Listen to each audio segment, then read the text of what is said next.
Okay, we're good. Hey, we're live. Okay. Hey, everybody. Sorry about the technical difficulties. But I mean, if you've been watching our stuff for a while now, that's just commonplace. But I will yeah, admit it was all my fault, but yeah, Aiden's going to take the blame for it. It was entirely me. So my bad. But hi, thank you for being here. yeah. All right. So this is a first for us with this new show. But it's something we've been talking about for probably a little over like a month now. Something we want to do. So the idea here is we're gonna take some of the weirder, more some of the more mystical and mythical and prophetic, the apocalypse literature, all that fun stuff from the Bible that you don't really hear about a ton, at mass or in Sunday school. And we're gonna dive into it, and we're gonna cover everything from the historical background through what actually is in the book to some of the interpretations. Isaiah here is really excited to talk about a very specific feast moment, which was the one thing he really That's the cared coolest about with part. this episode. So I am really excited to get going. Today we're gonna be talking about No, the no, book. no joke. I was gonna say Aiden was like, "How's this topic sound?" And I go, "Yeah, that sounds cool. I want to talk about this one part. You can cover the rest. I just want to talk about this one thing, but you have fun with it." So yeah, I'm excited. Yeah. But yeah, so we're gonna be talking about the Book of Daniel, which is one of the definitely one of the books of the Bible that focuses a lot more on dream interpretation and God as this intervening figure rather than kind of the lofty, out of the way figure that Christianity kind of sees. But so it's definitely much more of the Jewish tradition.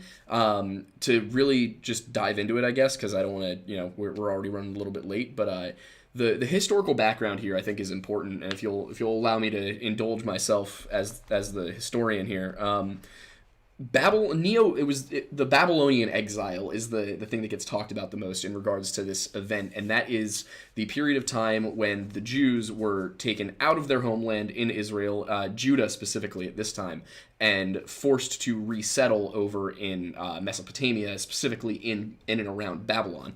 But the term is a little confusing because when we're talking about this Babylonian exile, we're not talking about the Babylonian Empire of Hammurabi.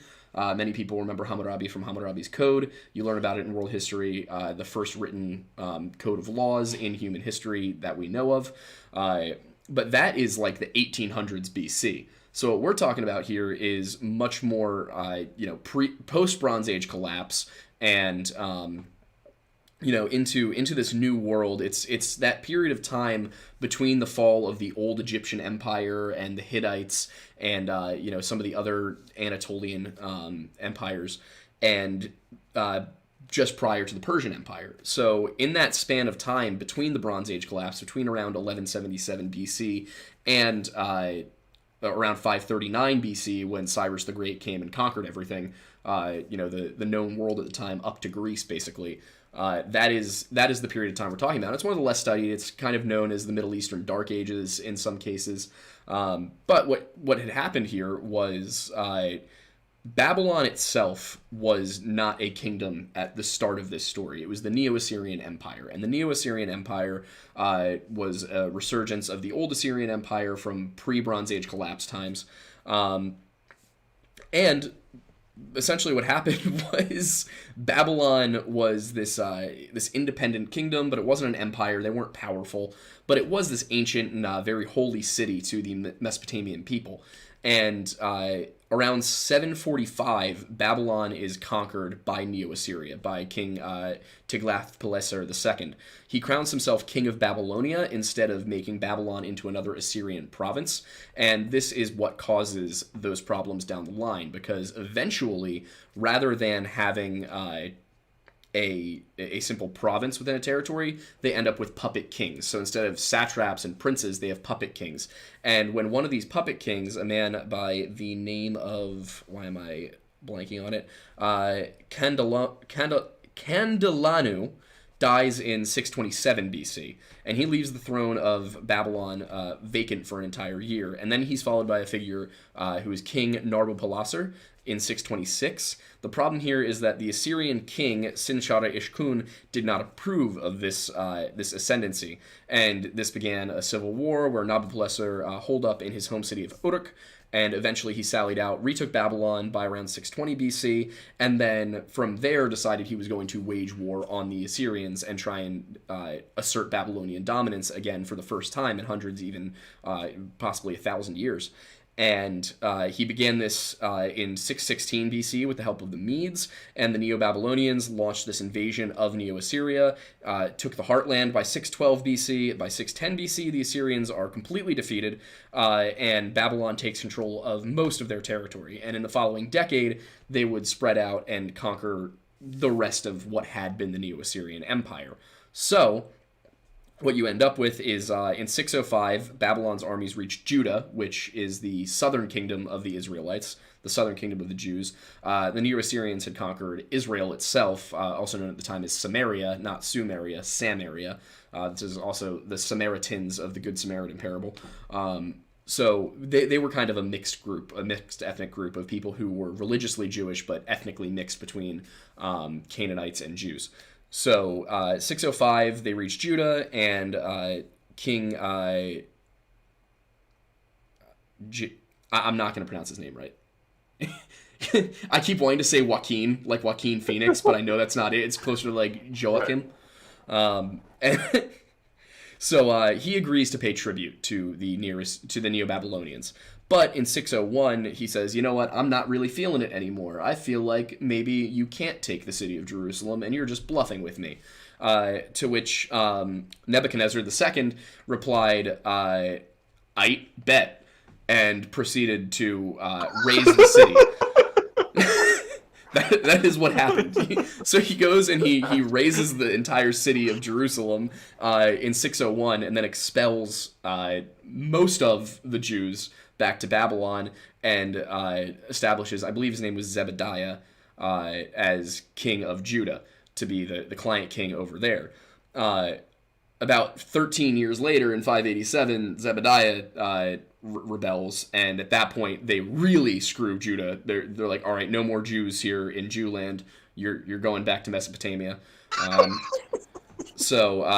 They stay there for the entire... The Neo-Babylonian Empire is like super powerful, but extremely short-lived. It only lasts until 539, 538 BC, when it's conquered by the Persians, who ironically were the people that helped them conquer it from the Neo-Assyrians, by Cyrus the Great. So that gets us to where we are with the book of Daniel. And Daniel is a cross between sort of a sociological history as well as a prophecy. And that's what we're going to get into the meat and potatoes of that today. Daniel is broken up into 12 chapters. The last three of them, 10, 11, and 12, involve prophecies, and this is one of the few times that Michael, the archangel, is mentioned by name, though he's not mentioned as an archangel. There is discussion of the various princes who are actually high-ranking angels on either side of the divine war that's been going on all around us for all of history. And there's also some very interesting stuff that you learn about, this world and how accurate the Bible actually is as a historical text. Because when I was doing research for this, something that I found super, super interesting was the number of times that I saw something stated as fact by Wikipedia, Encyclopedia. Gorgeous things I've ever sat through. Thank you for that. Wow.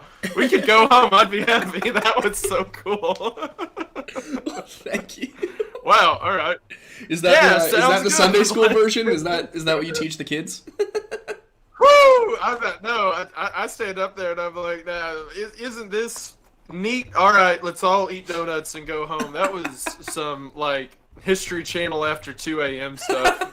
Oh man, that was great. Thank you. Wow.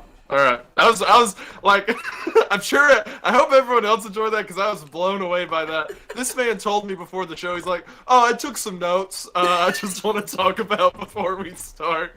And then he does that. Wow. Okay. I'm pumped. I mean, that's what I do. That's my job. Archie, oh my God, you're yanking wires out of everywhere. Woo! All right, I'm gonna try and pull up this stream on my end of things. If you wanna kind of give us the religious backstory here, since I just did the historical. So this comes near the end of the Old Testament, both chronologically and in the order that it's arranged in the Old Testament itself. A lot of the kind of divider people use, at least in my Bible circles, to describe like older Old Testament and like the more recent New Testament is the Book of Psalms. Daniel takes place after the Book of Psalms, so it's considered one of the later ones in the Old Testament. Where this comes in the Bible is after the. So to give a short rundown of how the men of God and people of God worked is initially you had the judges that were appointed to the children of Israel, and those went on for some time until the people demanded a king. Whenever the people demanded a king, they transferred from the judges into the prophets. The last judge became the first prophet, and that was Samuel, and the first king was King Saul. So this is during the time of kings, but more specifically, it's during the time that is most often known as the divided kingdom. Essentially, there was so much infighting and wars that was happening with the children of God that they went from being their own kings and controlling their own devices into being controlled by others. So this is during a period of time where the children of God, they went from just being ruled by God and judges to being ruled by their own kings, and now they're being ruled by other people's kings. And what's interesting about the book of Daniel, one of the reasons I love it so much, is not in quite the detail that Aidan just dropped on us all. That was really cool. But one of my favorite details about it is you can see a regime shift throughout the book, actually twice in a way. And what I love about it is the language that's described around it. And the reason I want to talk about the feast, which we'll get to in a minute, isn't just because it's cool, but it's because it has one of the best lines to describe all of this happening at once. There's this thing I say in my Sunday school class all the time, that every one of these characters, especially in the Old Testament, they had a point in their story where they should have known better. They knew what God was capable of, they knew that they were testing him, and there was a point of no return they all passed, and the book of Daniel specifically names that point of no return. But I'm a huge fan of the book, so that's essentially our setup. The children of God are being controlled by someone else, and as Aidan described, that's the Neo-Babylonian Empire, at least at the beginning of the book. That changes really fast. And I'm glad that you mentioned the Persians, because as you know, we get like verses of the day that the Persians took over the province of Judah. And that's fantastic. But anyway, yeah, that's like the religious setup to this. Yeah, it's one of the most incredible, I think one of the most incredible works of... with Daniel, I would have to call it historical fiction to an extent, because there is some stuff in there that we have yet to corroborate. But there's also I was looking through it, and there's what it seems to me when I read through it is that it seems like it's definitely oral tradition that was passed down over time before eventually making it into the written record, probably around the time of the Maccabean Revolt. But the stories, and specifically one of the prophecies that we'll get to, talk about things that the Maccabees would not have known about, that would have been too far in the future for them to see coming, which specifically one of those things is the Romans. So they just kind of like, the common explanation is, oh, well, it was written in response to Antiochus the Fourth and what he was doing, but there's a few passages in there that are like, that must have come down directly from Daniel way back when, because it doesn't make sense in the context of Antiochus, and that thing specifically is from the first vision at the beginning of the chapter, at the beginning of the book of Daniel, which is Nebuchadnezzar, who is Nebuchadnezzar II, king of the Neo-Babylonian Empire, has a dream that upsets and disturbs him, and he calls all the wise men from throughout the kingdom, including some of these sons of Jewish noblemen who they brought in, and the idea was they were going to bring in the sons of these Jewish noblemen, and they were going to educate them in Babylonian history, religion, language, all of that, and try and basically take the next... my assumption of this is that what the plan was that they would educate the ruling elite, the political elite of Jewish society, and then once they were educated and immersed in Babylonian culture, then they would send them back to Judah so that they could rule and be, a more pro-Babylon force. That is not my assumption because of what's in the book. That's my assumption as a historian, just seeing kind of the parallels with other times that had happened in the time period. Often they would take hostages and whatnot. Sure. Also add this, from what we see at like the feast later and mentions of Nebuchadnezzar, it seems that they had, or at least Nebuchadnezzar had sort of a pantheon of gods and beliefs that he believed in. And he was, what always struck me, at least at the beginning of Daniel, is like he's testing the Jewish God to see how he feels about it, because whenever he brings in the wise men of Judah to interpret the dream, he says, I want you to tell me what this dream means. And whenever they ask, okay, well, what was the dream? He says, I'm not going to tell you. If your God's real, then you should just know what it is. He doesn't even tell them what the dream is. It tells them to interpret it. It's like he's like, all right, I want to see how foolproof this God of yours is. And he threatens to kill the men, right? Yeah. If they can't interpret it by a certain amount of time. Yeah. So definitely a heavy hand trying to see if this god is everything that it's supposedly cracked up to be. So it seems like there's a little test aspect of it. Yeah, for sure. I mean, it seems like the Babylonians at this point were probably a henotheistic religion, so it seems like they probably had their gods that they worshipped and believed were more powerful, but they also probably recognized the possibility that there were other gods of other countries. This is much like what happened. The term polytheism definitely works, but the term henotheism means that you believe there are a large pantheon of gods, some of which are not your gods. They're the gods of other civilizations, other cultures. So you believe that your gods are stronger, or you like yours better, or they're attached to your land in some way. And this is the way that the Romans were. It's the way that the Norse were. We don't know much about the Celts, but they were probably similar. It seems like most cultures throughout history kind of took this approach. Not the Germans. The Greeks don't seem to. The Greeks seem to be very specific that our gods are the gods, and that Olympus is where they all live. The Romans were a bit different than that. But what happens here is that Nebuchadnezzar's dream, he presents it to the wise men. He's like, because what he's worried about, he thinks that it's possible that the wise men of his kingdom have been taking his dreams and just coming up with an interpretation that he's going to like to hear. So he doesn't want to give them that opportunity. So he says, if you're really capable of interpreting dreams, then surely you can tell me what my dream was about without me telling you. Like, if you have these special powers, you must be able to. And they essentially admit in the first bit of Daniel here that they can't, and that they're guilty of exactly what he said that they were doing. They're essentially a bunch of yes men and con men. But Daniel and the Jewish community, the Jewish prophets, so to speak, the Jewish dream interpreters, aren't there when this happens. He calls in the Chaldeans, so other Babylonians, other people from Mesopotamia, to do this. And what happens is the chief eunuch, who's appointed to go and it's essentially inform Daniel and all of his friends they're going to be put to death, goes and talks to Daniel, and Daniel goes, okay, well, hold on, like, let's cool it with the anti-Semitic remarks, and if you thought I wasn't going to be able to quote American Psycho on here, you were very, very wrong. On a Bible podcast, Yep. I'm impressed, I'll admit. So Daniel, he basically gets himself a stay, and he's like, all right, let me go in and I'll speak to him, and I'll interpret the dream. And that night, he has a vision where God comes to him and says, I'm giving you the power to interpret dreams.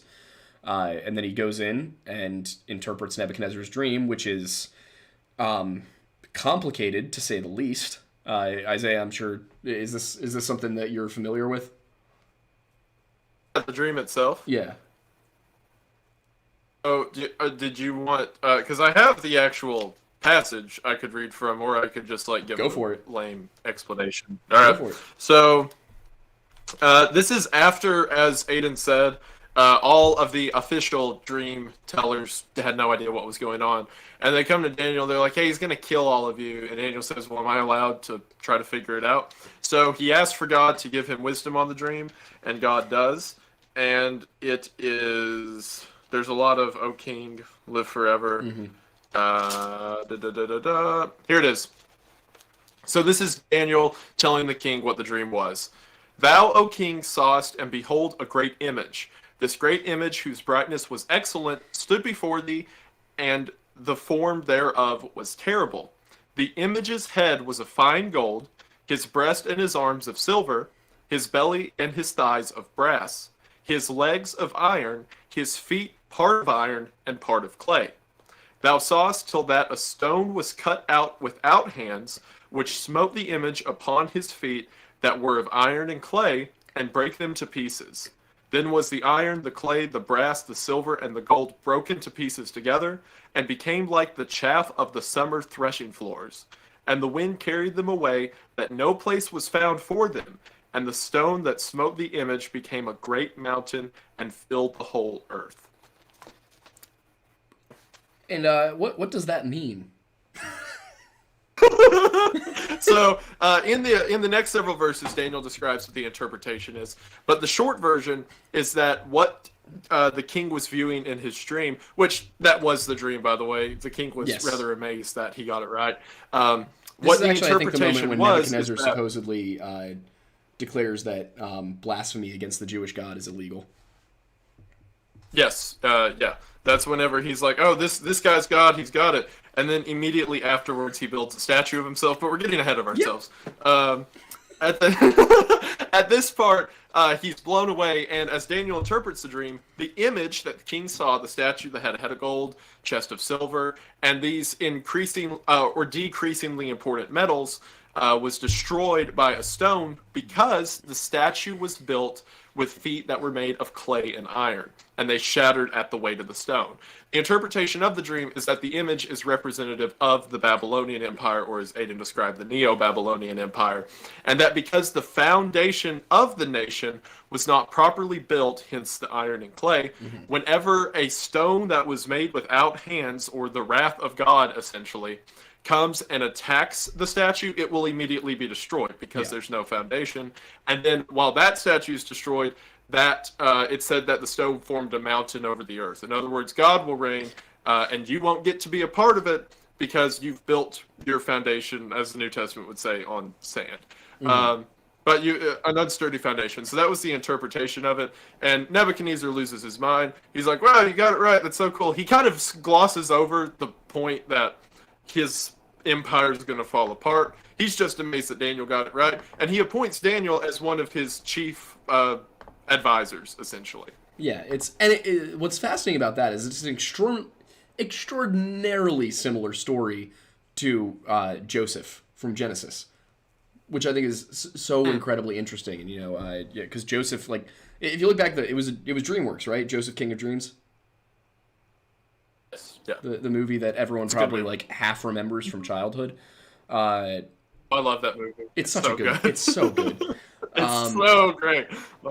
Yeah, but so it's very similar to that story where you have an outsider who comes in, a Jewish outsider who comes in, interprets dreams, and ends up being appointed to a position of very, very high authority. And one of the other interesting parts of this is in Christian theology. This has come to be understood as kind of having a twofold meaning. There's the very prescient meaning of, if your empire is going to fall because it's built on pillars of sand. But then there's the dual meaning where it's also possibly a prophecy of times to come. And one of the most interesting parts that I've seen is that the head of gold represents Babylon. Sorry, Archie is growling for no reason. So the head is Babylon in some of these interpretations, and then the shoulders of silver, shoulder and chest of silver are Persia, and then the bronze is the Hellenistic Empire, which makes the feet made of clay and iron into Rome. And that essentially, the way that part can be interpreted is that the Romans are kind of going to be the breaking point here. which is interesting when you look at it and you wonder, okay, how much of this like can reasonably be attributed as prophecy when you look at it and you say, all right, well, he kind of gets everything right here, because if you look at it that way, like that's predicting the exact amount of empires that will rise and fall before this entire area actually does eventually succumb to the current ruling force of that area, which is Islam. But back then, it's because the last people to rule that region prior to the foundation of Islam were the Romans. It was the Byzantine Romans, but it was the Romans nonetheless. Jerusalem and the Near East were all taken from Byzantine Rome in 636 AD. So there's a fascinating like dual meaning to it that I think is certainly interesting. And if it is referencing Rome, then the common theory that this was written in response to Antiochus the Fourth of the Seleucid Empire doesn't make a ton of sense. And this is not the only time that kind of Rome can fit into this prophecy. There's a couple more times as well. But the later aspect of it is that, I totally lost my train of thought there. Wow. I've been up for way too long. But yeah, you get my point. You get my point. If it was that was it. If it was written about Antiochus, then the number 4 doesn't make sense. And we'll get into that more with the king of the north and the king of the south, and Michael being embattled with the prince of Persia and all that happens later in the book. But to me, there's one part specifically, if I can pull up my hefty boy right here and scroll on down to Daniel, because there's a very interesting passage in here that I just need to find really quickly. I should have bookmarked it. That would have been smart. You live and you learn. You learn new things. And it is Daniel 2:44. And in the days of these kings shall the God of heaven set up a kingdom which shall never be destroyed, and the kingdom shall not be left to other people, but it shall break into pieces and consume all these kingdoms, and it shall stand forever. So that is interpreted by Christians to be a prophecy not of the coming of Christ, but of the second coming of Christ specifically. Which, if you then read the book of Revelation, very much mirrors what John is talking about, 600 years later. So I that's one of the parts that's fascinating to me, and it's one of those things where a big criticism of Christianity that I hear from Jews commonly is that Christ doesn't actually fulfill enough of the bits and pieces. I think there's 6 specific things that they usually criticize that he doesn't fulfill to be the prophesied Messiah. And the thing is, Christians are like, well, that's because he fulfills those in the second coming, not because we're trying to make it fit, but because there's a millennial reign coming and all of that. And I think that's that is all fascinating to me. That because Christ and the apostles all quote Daniel when they're talking about this. So when was the book written is a great question, but also it's incredible to see exactly how well versed the New Testament figures were with the Old Testament source material. Like, they were clearly very, very immersed in it, and I think that's fascinating. That's my tangent. But that's very nice. Again, that was very hot. I love that. The next part of the book is one of my favorites. It's mainly because of the names of the people involved. Shadrach, Meshach, and Abednego, which are like such chill names. Like, if I were to start like a glam band, I would definitely be like Shadrach. Glam band. That would be the name of my stage persona. But this is the part that you were talking about, where Nebuchadnezzar is like, man, that Christian God, or that not Christian, that Jewish God is really powerful. I'm gonna build a statue to myself. Yeah, that's about how it goes. Yeah, I mean, it's funny to me is like. Go on. Go ahead. No, I was about to say, like, go for it. I was gonna say, what's funny to me studying like the Old Testament as a whole, is Nebuchadnezzar is strikingly similar to Saul, because every time that Saul's mentioned, this moment where he's like, "Ah, man, God knows what he's talking about. That's crazy." Man, And God's then got hands. whenever like you... Yeah, pretty... I'm gonna fight God. Oh man, God's got hands. That's most of the. That's most of the Old For a Testament. while. That's most of the Old Testament. Yeah. Anyway, now that I'm done being sacrilegious, trying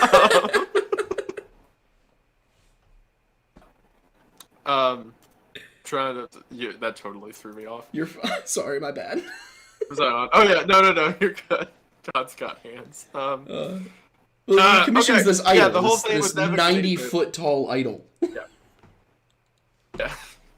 That's definitely not boisterous at all. Yeah, so to put it in perspective, he has that entire moment with Daniel. He's like, man, your God knows what he's talking about. And immediately in chapter 3 of Daniel, he builds a 90-foot tall golden image of himself that everyone has to bow down to or they will be executed.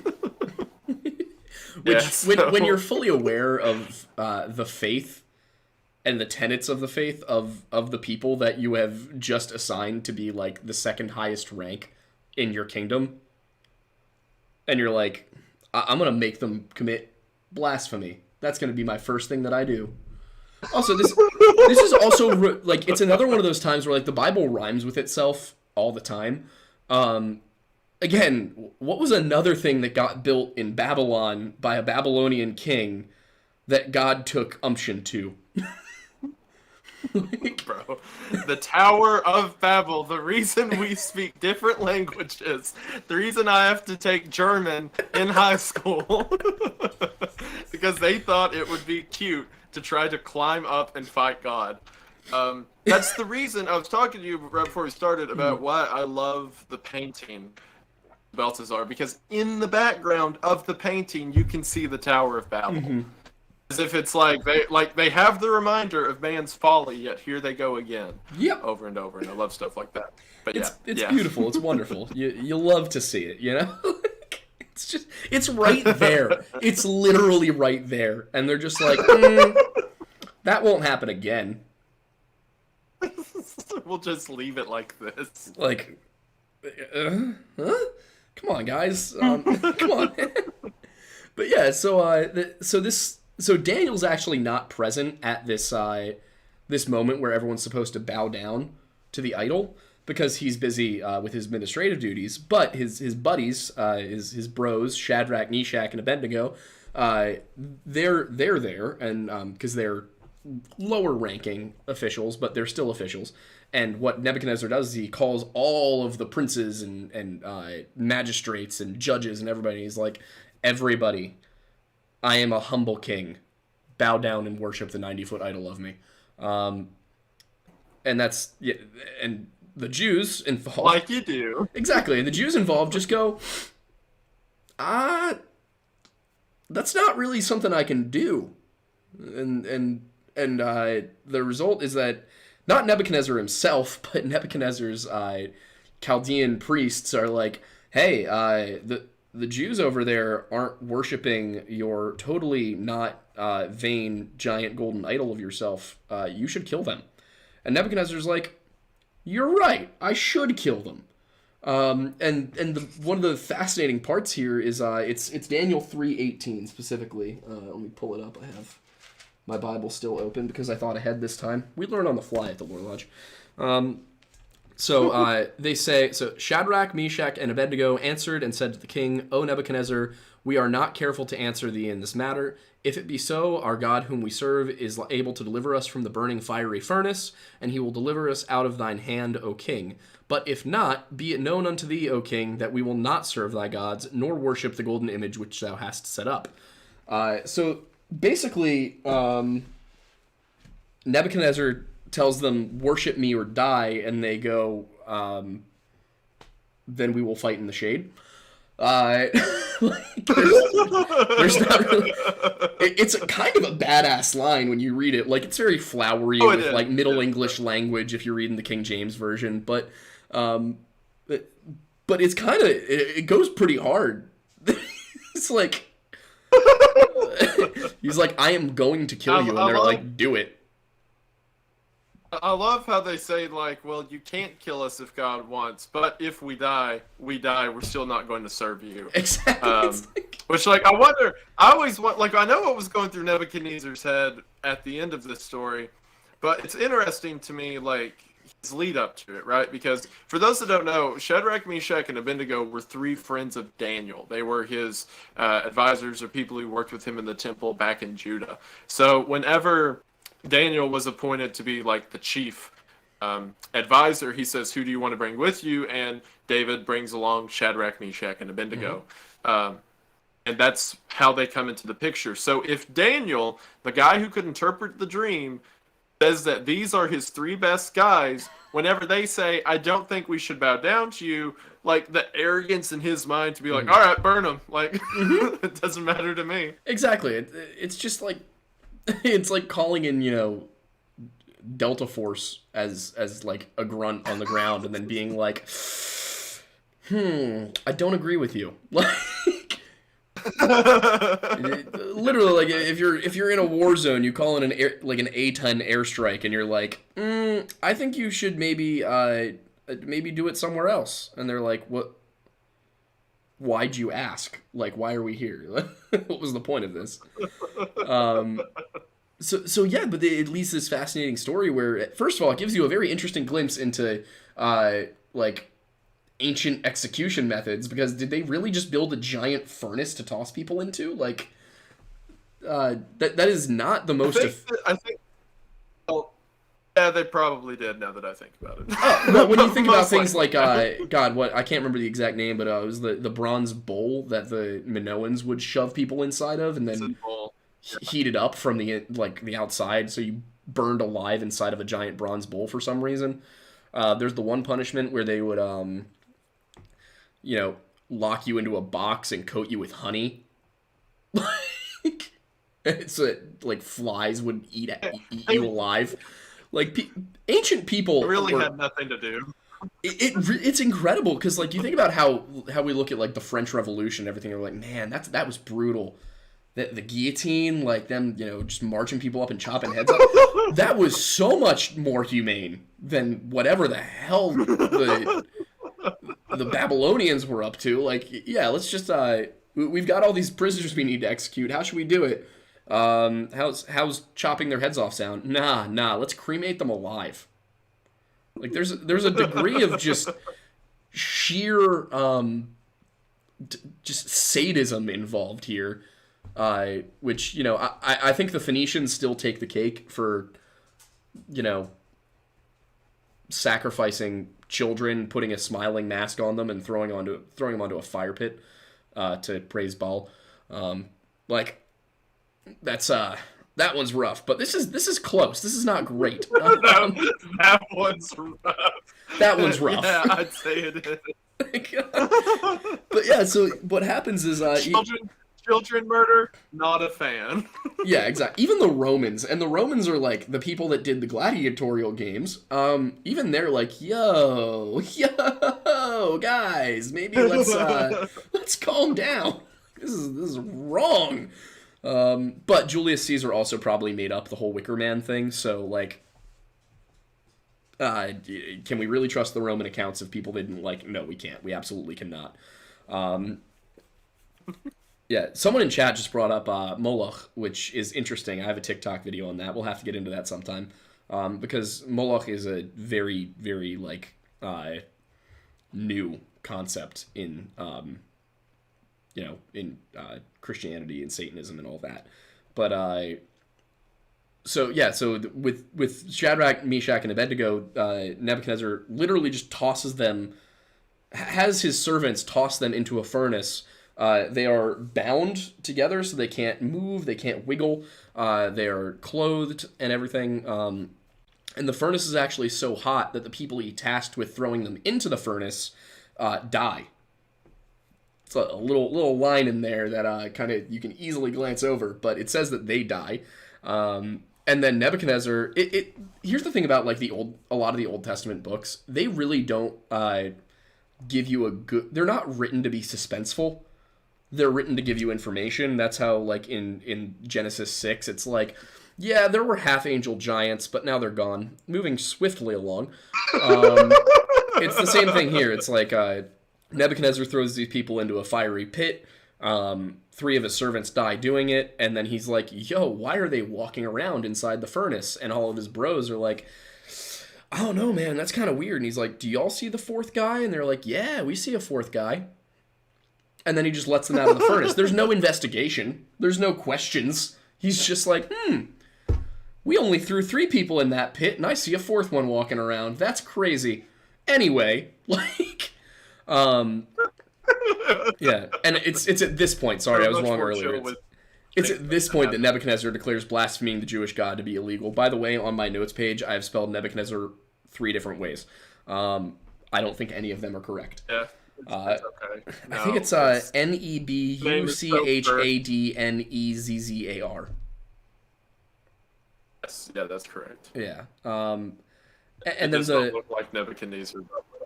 Yeah, and then the last like major incident with Nebuchadnezzar and Daniel is the lion's den. I will let you I'll let you take this one away if you want it. Do you want to skip over like the 7 years of madness and all that stuff? Oh, I forgot about the 7 years of madness. Yes, tell them about the 7 years. So, do you want me to summarize up to Darius? Sure, go for it. And stuff. Okay. So after this happened, he dropped Shadrach, Meshach, and a bit. Can you hear me? Okay, I know my internet's bad, but is the audio at least? Yeah, the audio is fine. You're just like. Okay. Yeah. Yeah. If I'm like a Slender Man or like Angel glitching around, that's fine as long as you. It's actually preferred that way because now I look like some weird. Broken cryptid explaining biblical lore to you, and that's the vibe I want on this channel. So yeah, that works. Anyway, so Nebuchadnezzar throws Shadrach, Meshach, and Abednego into the fire, and then God, or as Nebuchadnezzar says specifically, someone who appears as the Son of God, walks them out of the flame, and Nebuchadnezzar's like, oh man, your God must be the real stuff. Okay, so now you're not allowed to blaspheme the Christian God, and you know what, you guys, I guess you don't have to bow down to the statue. He still made other people bow down to the statue. But he's like, you guys, you're the advisors, all that, you don't got to do it. So everything seemed good for a while, and then Nebuchadnezzar has another dream. I won't go into the specifics of this dream, it's a lot longer than the first one, but he has Daniel come to interpret it for him again. In the dream, there is a great tree that is growing in the field that has an iron band around the base of it. And the short version is that an axe cuts down the tree and the whole field is destroyed because of it. And Daniel's interpretation of that dream is that you have been given by God this amazing city, the well-watered plains, you've been given leadership, but because you've grown literally too big for your own head, you will be cut down and your city will slowly fall apart because of it. And Daniel says, because at this point Nebuchadnezzar trusts him, Daniel says, whatever you do, think that the things you have are of your own accord. It's been given to you by God. Do not get boastful about it. And let me read the verse just to drive home how absolutely ridiculous this is. So that happens, right? He says... Okay, so that happens with Daniel saying, do not be prideful. And then it says, at the end of 12 months, it took 1 year. At the end of 12 months, he walked in the palace of the kingdom of Babylon. The king spake and said, is not this great Babylon that I have built for the house of the kingdom by the might of my power and for the honor of my majesty? The word was in the king's mouth. There fell a voice from heaven saying, O King Nebuchadnezzar, to thee it is spoken, the kingdom is departed from thee. It's there. It's immediate, like literally, it's Daniel's like, don't be boastful. And then the king's like, man, look how cool I am. I did all of this. There's a cool image there in my mind because to like the people of Jerusalem, and it says, as we found out from his son's account, that in the next couple of chapters they had taken several of the gold and things from the palace. I mean, not the palace, the temple in Jerusalem. So they literally had artifacts of God around him, and he's standing there in front of all of his spoils of war, saying, "Look at what I've accomplished." So it says that God immediately strikes him with essentially a mental illness, where he goes crazy and thinks that he is a cow, essentially. It says he went mad, beast roaming with the cattle, and for 7 years he crawled on his hands and feet and grass. So he essentially lost his mind and became an animal. Yeah, let me, after that... I can pull up an image of this really quick and show it to everybody. But keep going, I know keep the going. painting you're talking about. I love that painting. There's a number of them. I've got a wood carving up right now. My man. So this goes on for a while, 7 years, and then it says, at the end of the days, I, Nebuchadnezzar, this is his account in the book of Daniel, I, Nebuchadnezzar, lifted up mine eyes unto heaven, and mine understanding returned unto me. And I blessed the Most High, and I praised and honored him that liveth forever, whose dominion is an everlasting dominion, and his kingdom is from generation to generation. So that is actually the last account we have, in the verses that follow, is the last account we get of Nebuchadnezzar, at least while he's still alive or in rule. After that, we see his son, Belshazzar, as he takes over. And this is all leading up to the lion. Like, everything I'm saying happened before the famous Daniel and the lion's den. So Nebuchadnezzar loses his mind for 7 years, comes back, and he's like, man, maybe this God thing, I shouldn't take it for granted. He managed to keep his life. Most of the people in this scenario do not stay alive through all of this. So he's very fortunate in that regard. His son takes the kingdom. So do you want to add anything, or you want me to keep going about? Go for it. You're more well-versed with this section than I am. All right. So Belshazzar is the son of Nebuchadnezzar. And he was raised up in the empire. He was raised to be king. And it says, this is Daniel chapter 5, by the way.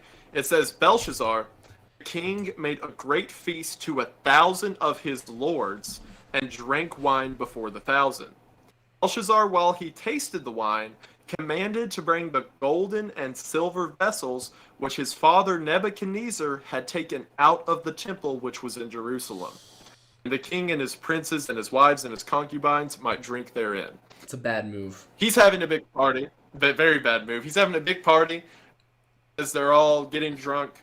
They are making sacrifices to their gods, their lords everywhere. And he says, hey, it's that temple in Jerusalem that my dad took all of the gold, and there's all these golden cups. Let's bring those here to this giant drunken feast I'm having.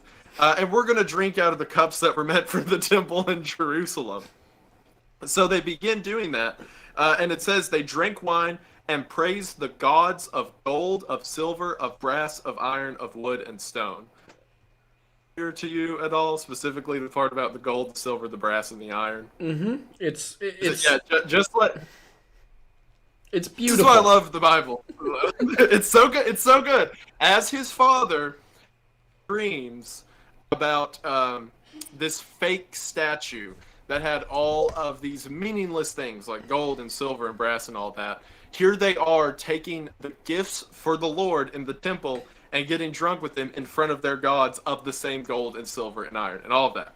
So this is when a moment a lot of people know who don't even know the Bible happens, which is the writing on the wall. Yes. It says in the same hour, yes, so that they're all getting drunk. They're in this giant palace. The painting by, I think it's John Milton who did it, is how I always imagine it. It's like a long courtyard in Babylon. They're all partying, and then this happens. In the same hour came forth fingers of a man's hand, and wrote over against the candlestick upon the plaster of the wall of the king's palace, and the king saw the part of the hand that wrote. So in the middle of this party, they're getting drunk, all this stuff, a hand appears out of nowhere, a giant hand, and writes something on the wall. Everyone loses their minds. They go crazy. And it's also written in the language they can't understand. Nobody can make sense of it. So Belshazzar, in the same night, trying to figure out what's going on, he has all of the Babylonian sorcerers and witches and things like that come in to try to interpret what the writing on the wall means. And can make any sense of it. And just to be clear, this is where we get the term. You see the writing on the wall. That's where that comes from. For anybody who just didn't pick up on it. Yeah, like just like whenever someone says, "Oh, the writing's on the wall," as in like this is a very obvious warning we should take note of. This was a very obvious warning we should have taken note of. It's at this point one of his wives, the queen, says, "What about that man who interpreted the dreams of your father?" I love that part so much. If the class following along, we're in Daniel chapter 5, verse 10, by the way. I saw you pull out your Bible, but it says, "What about that man of the dreams of your father?" I love this part because it brings into context for us that Belshazzar knows exactly what God's capable of, and he knows exactly what Daniel's capable of. So Daniel comes, Belshazzar says, "Do you have any idea what this says?" Daniel takes one look at it, and this is the part I wanted to talk about so much, because it's so good. Daniel takes one look at it, interprets anything. He says, "Oh thou," he said, there's a lot of "Oh thou King, Most High God," blah, blah, blah. Okay. He looks at it, turns to Belshazzar and says, "O thou King, gave Nebuchadnezzar, thy father, a kingdom, and majesty, and glory, and honor. And for the majesty that he gave him, all people, nations, and languages trembled and feared before him. Would slew, and whom he would keep alive, and whom he would set up, and whom he would put down. But when his heart was lifted up, and his mind hardened in pride, he was deposed from his kingly throne, and they took his glory from him." Talking about the 7 years of madness. Mm-hmm. "He was driven from the sons of men like the beast, and the dwelling was with the wild asses. They fed him with grass like oxen, and his body was wet with the dew of heaven. He knew that the Most High God ruled in the kingdom of men, and that he appointed it to whomsoever he will." And then this is the part, verse 22. "And thou, his son, O Belshazzar, hast not humbled thine heart, though thou knewest all of this." He brings in. It's so good. He just absolutely roasts the shit out of Balthazar. Oh yeah. Like, keep in mind, he hasn't even interpreted what the writing on the wall is yet. He walks in, looks at it, and says, like, your father had, like, that opening part where he says, like, nations feared his rule. He had all the stuff he could, but God, in a moment, took it away from him and gave it back. And he said, "And you knew all of this. You were raised by your father. You knew exactly what happened." It's like you literally watched your dad walk around on all fours like a cow for 7 years, and it didn't occur to you once. It did not once enter your mind that perhaps you should respect the God that did it to him. Maybe I should calm down a little bit. Yeah, no, not even a thought. I love that verse so much. That's what I was talking about at the beginning. There's always a point in these stories where they should have known better. Mm-hmm. And Belshazzar, who was raised his entire life to take the throne, should have known not to mess with God. But here he is, using the gifts of God for everyone else. Mm-hmm. Daniel goes on into the next verses. Go ahead. I was just going to say, and then there's of course the actual interpretation. I was just going to steer the conversation. I do want to point this out. Yeah, sure. Go for it. Because I know you like this. In verse 23, this is Daniel continuing to berate Belshazzar. He says, "And thou hast praised gods of silver and gold, of brass, iron, wood, and stone, which see not, nor hear, nor know, and the God in whose hand thy breath is, and who all are thy ways, has not been glorified. Then was the part of the hand sent from him, and this writing was written." He calls him out for the brass, the iron, all of that, and then says, "Now I'll tell you what the wall says." Except, I just love that, how he's like, you literally, like, you were there for when I interpreted the first dream, and you didn't pick up on the symbolism, like you're sitting here with all of the symbolism that I told your father was going to lead to the fall of your kingdom. And, like, I love that image of Belshazzar being a young boy, hearing the interpretation of the brass and the iron and all that, and to hear Daniel now call him back out for it. Oh, it's so good. Daniel is the roast master. He is the roast master. This isn't the last time he does it either. No, it's not. But so then he interprets the writing on the wall. The writing on the wall is "Mene, mene, tekel, upharsin," which kind of sounds like some gonna... nursery rhyme mumbo jumbo. Yeah, "Mene, mene, tekel, upharsin." Yeah, it sounds like something you'd say while you're like jumping rope. Thank you, Aidan. Sorry. I just have. You know, you have intrusive thoughts sometimes. And you just have to say how Exactly. the warning against the Babylonian Empire sounds like a nursery rhyme. Oh God, that's. I feel like if you wrote this on the wall of like. I'm not gonna say that. I was gonna make a joke about hate crimes, and I shouldn't do that. You shouldn't joke about such things. And at precisely 1 hour of conversation, Aidan just loses his mind. Just goes to the side. You started off so strong. It's 46. It was 46 minutes and 52 seconds. It was not even an hour. But, I don't know, just like think if you like wrote that on the wall of something, like people would assume it was like some sort of like anagrammed hate message or something. Oh, you mean like if today you just randomly put that somewhere? Yeah, exactly. I'm sure people would be upset by like Latin characters or whatever being written on the wall. Oh my God. But, yeah, would you like me to say what the dream means? Yeah, go for the audience who has no idea. Okay. I like to hold them in suspense a little bit. It's kind of fun. Yeah, well, you know that if they don't know the story, we're being Daniel right now. We're doing the interpretation for him. Yeah, exactly. It's kind of fun to use the Bible to edge the audience, you know? There was so much disappointment in that sigh. How do I hang up the Discord? How do I leave? All right. Anyway, sorry, I'm gonna ignore you and read this. This is he says, this is the interpretation of the thing. Mene, God hath numbered thy kingdom and finished it. Tekel, thou art weighed in the balances and are found wanting.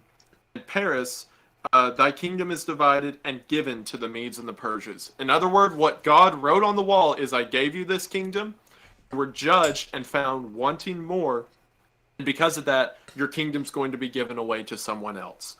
And it says that night, Belshazzar gave Daniel a bunch of gold because he could interpret it. He knew what the writing on the wall meant. That night was Belshazzar. Go ahead. I was just saying, it's just such a fascinating passage. Oh, I love it so much because it says in verse 30, in that night was Belshazzar the king of the Chaldeans slain, and Darius the Median took the kingdom, being about 62 years old. That very night, Persians had invaded the city.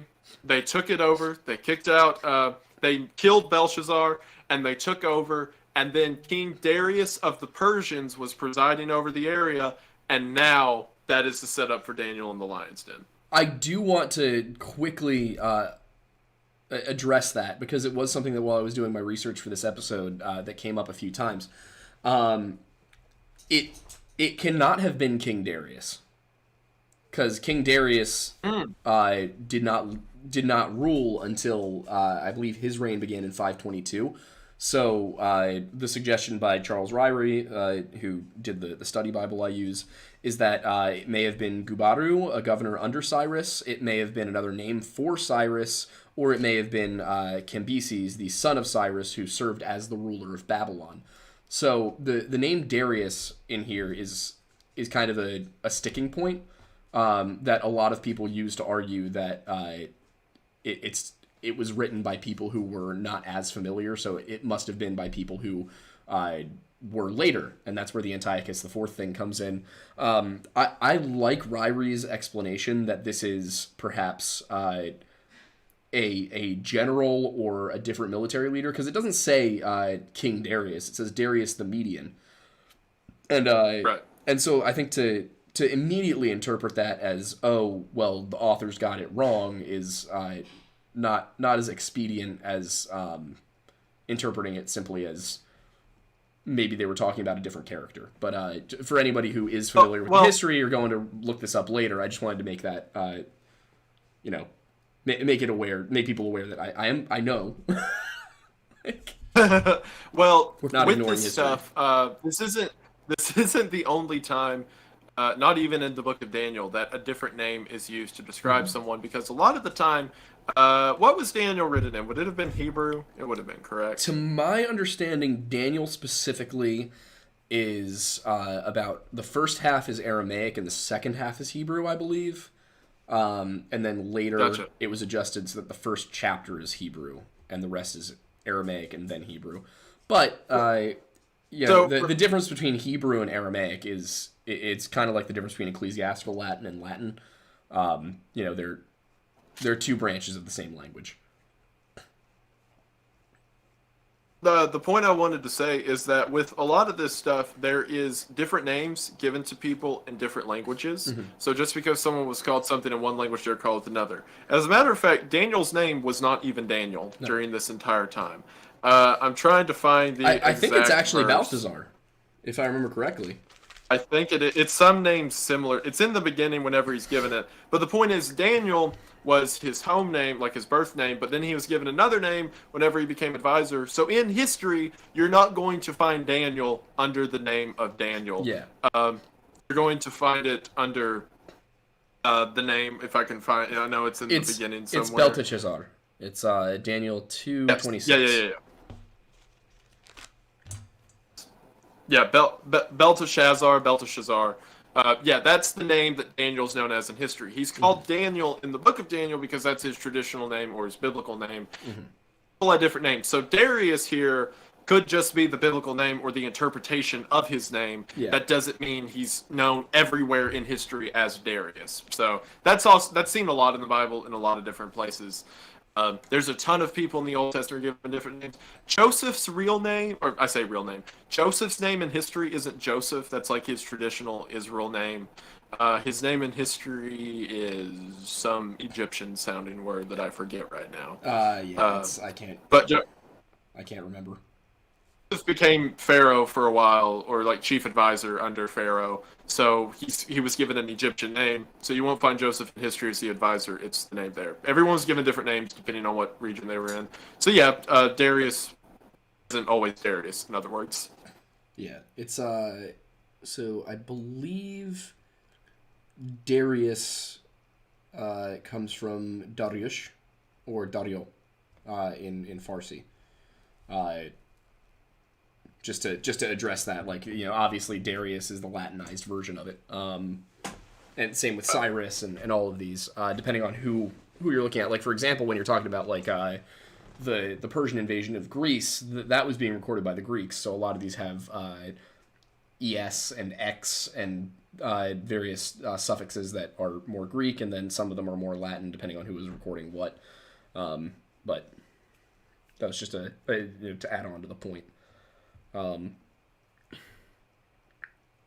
What follows this actually is the Lion's Den issue, and this is this is what Darius does to him.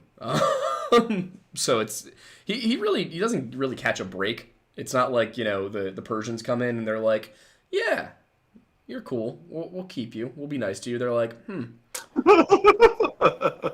Basically, it's like all the respect and reputation this man built up throughout his entire life is just suddenly thrown in the garbage because of the Persians coming in. And just to give the historical context to this, to give the historical context to this, when the Persians took Babylon, they were confused about the whole Jew situation. They were like, why are all these people here? Like, what are you doing? Because this system of forced population movement and deportation and importation of various people groups was very common for the Mesopotamian empires, but it wasn't common for the Persians. They didn't totally get it. It also was not very common for the Egyptians. It was a very distinctly Mesopotamian thing. The Romans practiced it, actually, but the Greeks and the Persians didn't. So when the Persians got there, they actually took the Jews and they were like, do you guys want to go home? And the Jews were basically like, yeah, that'd be nice.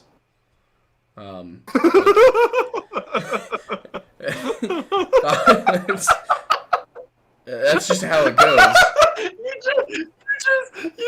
You described the entire Persian takeover of the Middle East and the return of the homeland of the Jewish people. All that is, yeah, that'd be cool. It'd be cool if we could leave now. I mean, that's what happens. But when that happens, Daniel is. I just hate that you're right. So, oh god. So Darius, who seems to be the person who is king in Babylon, not necessarily the Persian king, he beefs with Daniel a little bit. I can't remember exactly what the issue was though. I'm blanking on it. Do you recall? Why they threw him in the lion's den? Mm-hmm. He was praying. Oh right, so I love this little sleight of hand they pull. They're like, we're gonna make it illegal to pray for 30 days, and then the Jews are like, but we gotta. And Daniel specifically is like, but I gotta, like, it's my job. I've got to pray. Yeah.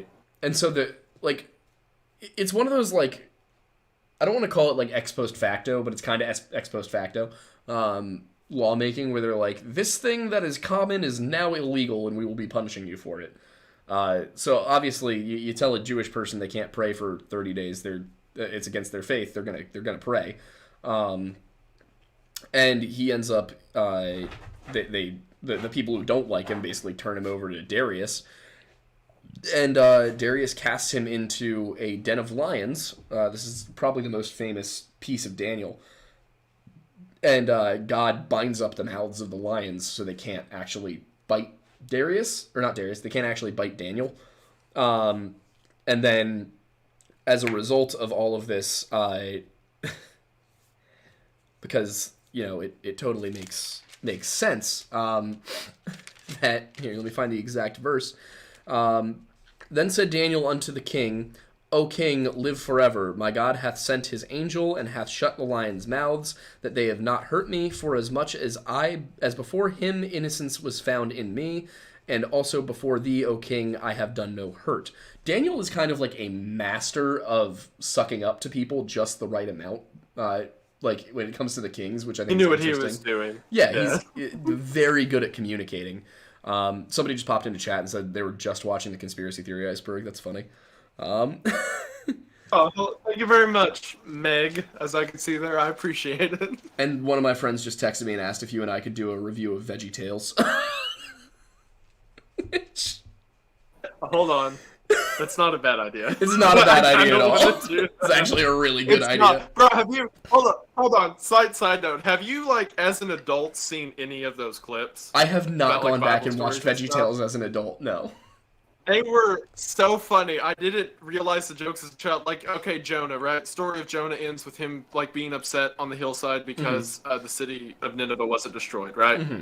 So it's like the P is telling this whole story to the others, and then it shows, the asparagus that's supposed to be Jonah or whatever, crying and screaming on a cliff top, and he just goes, and that's it. And the kids are like, what? And he goes, yep, that's the story. They're like, no, there's no resolution. What's the conflict? What happened? And he's like, don't know. Doesn't matter. I love the self-awareness of the people making the show. The other one, it was Jericho. After they did Jericho and it fell down, it was and then the children of God never questioned him ever again. And the tomato's really? He's ever again. I thought there was a lot of stuff with ever again. I don't think it'd be a bad idea to watch VeggieTales. I might have to go do that. I'm gonna make myself a nice old fashioned and sit and watch VeggieTales. Oh my god. Yes. So after Daniel comes out of the lion's den and he's like, look, come at me. Like you ain't got shit. It's he. Thank you, Aidan. Daniel 6:23. Then was the king exceedingly glad for him and commanded that they should take Daniel up out of the den, which is reasonable, All right, well, clearly they're not going to eat you, so let's take you out of the den, right? Darius, clearly a very reasonable, level-headed, rational guy. So Daniel was taken up out of the den, and no manner of hurt was found upon him because he believed in God. And once again, like I said, Darius, absolutely no screws loose. So the next thing Darius does is he gathers up the people who accused Daniel, and he's like, yo, that wasn't cool. So, of course, they're like, ah, man, yeah, I guess we missed. And he's like, yeah, you missed. Here's the deal. I'm going to take you and also your wives and also your children, and, like, I promised the lions dinner, so we're going to feed you and your families to the lions instead.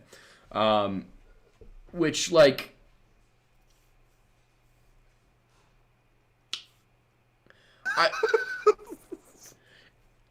I guess it just seems excessive to me, Like, what did the kids do? What did the children do to deserve this fate? Also, I love that this is one of the instances where, like, it's...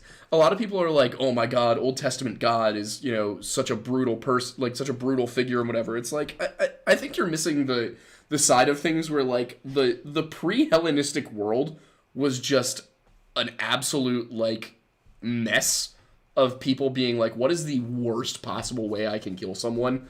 And then experimenting with it. Yeah, a lot of guys, like, in those situations, historical context, there was this idea that one's ideas permeated throughout the family or group around it or whatever. So it's like, if you want to destroy that idea, you have to destroy the descendants of that idea. Yeah. Which, like, with so essentially the king's thought was like, oh, well, these are bad people, so I need to get rid of, like, the circle of potential bad people. So they threw him in there. What's brutal about that line, too, is it says, lions had mastery of them and break all their bones in pieces wherever they came at the bottom of the den. They were shattering their bones before they even hit the bottom. Insane. It's just so, like, aggressive, But yeah, I mean the rest of the book from here gets into a lot of prophecy, which honestly we could probably spend like 80 years diving into. But what I want to do with the prophecy aspect of Daniel is, if you're okay with it, I kind of want to save it for when we talk about Revelation. Ooh, man, wow, that was a smack. Yeah, of course. I just sounds good. I just know how many times John references Daniel. Like, I feel like we're gonna talk about it then, so we might as well talk about it then. What's interesting about that stuff is Revelations was very debated whenever they were adding the books to the Bible. Yeah. And, like, the key thing that made them, like, decide to bring it back is everything John of Patmos, the Isle of Patmos, was saying was biblically sound because it all drove off of the messages of Daniel, which is a really cool note a lot of people look over. But yeah, I think that'd be perfect to talk about the two in tandem. Yeah, I think they go very well together. And just to give everybody the timeline of this, by the way, again, biblical timelines can be a little bit iffy. But prior to Daniel, you have Jeremiah. Jeremiah begins his prophetic ministry in 627 BC. In 605, Nebuchadnezzar defeats the Jews for the first time, and the second time in 601. In 592, Ezekiel begins his prophetic ministry. So Daniel and Ezekiel are actually alive at the same time. And actually, Jeremiah and Daniel are alive at the same time. So there's a lot more crossover here. The Christian Bible organizes things not chronologically, but more in an order of what's going to make sense when you read it in order. So then in 586, Nebuchadnezzar actually raises and drives the Jews out of Judah. Jeremiah is still alive, and he's taken to Egypt at this time. Cyrus invades in 538, decrees the return of the Jews, and then in 536, supposedly Daniel dies. So I just wanted to give everybody the that side of things, so you know exactly what time period we're talking about. But at this point, it is 1 hour into the show, so that is time for us to go to the Q&A section. We're going to do this the same way that we do the Monday show, where it's we will try to get to all the questions, but we will prioritize super chats because obviously if people are kind enough to send us money, we want to make sure their questions get answered. But if you have questions or comments or anything along those lines, feel free to toss them our way, and I will pull up the YouTube stream so I can actually look at them. I'm scrolling through a lot of the chats. There seemed to be a lot of support for the veggie. Yeah, there seemed to be a lot of support for the VeggieTale idea. People are excited about the VeggieTales, which I like. I love that. I think that's a good. I love VeggieTales. I may make that a main channel to address Daryl here. I appreciate the way that you take the. I appreciate the passion you have for taking the Bible seriously, but at the same time, it's we are taking it seriously, but we're also approaching it in a casual manner where we can talk to people about it, so that we can actually have a conversation, get people interested without diving into all of the the stuff that often drives people away from biblical literature, which is the very complicated and difficult language, as well as the lofty attitude that you often get from sermons and mass and things like that. We want to have an open discussion here where we talk about the Bible, the interpretation and the history of it, without it being a hardcore lecture. So it's about interest and bringing people on board so that they can have an interesting discussion and enjoy diving into it without it being something really difficult to deal with. It's a topic that if you're not familiar with it, it can be very intimidating, especially some of the ideas and concepts around it. Exactly. And gatekeeping does no one any good with that stuff. So yeah. Breaking it down, because a lot of people kind of treat it with the idea that it's something to be afraid of. Like, oh, well, once you're like a tier 48, Christian of 3 years, then you can learn about the Daniel prophecies and stuff like that. I think it's a much better idea to be like, hey, it's really not that scary. In fact, it's kind of cool. Here's info about it. And that, I'll say this, my angelology video, I'm not saying this to give myself any credit. I'm just to kind of credit that kind of. To be fair, you should. It's a great video. It's fantastic. Thank you very much. I learned a lot from my that. Bible theory video. Oh, cool! Very neat. I'm actually thinking about doing another one about demons soon. Ooh, do it along that same route. And use clips from Supernatural. I saw a ton of Yeah, that's a biblically sound, very accurate. Did I ever tell you about the paper I wrote junior year of college that was for my Book of Revelation course, and our final paper was on modern media presentations of Revelation, and I wrote mine on seasons 4 and 5 of Supernatural. My assessment was not that it was accurate, by the way. You're making sure. My assessment was not they did a good job being faithful to the text, but it was a fun project to get to do. I was like, this is cool. This is a good way to like bring it into daily life. All right, guys, stop fighting with Daryl in the chat and ask questions. Poor Daryl, I feel bad for him. Daryl's just trying to bring the good word. Still a Sunday... There's a question. Is Windigoon still a Sunday school teacher? So, yes, I am a Sunday school teacher. A lot of people, when I say that, they're like, oh, I teach like toddlers and stuff. My church isn't huge. Probably attendance of about 300 on Sunday morning, which is big for a lot of people.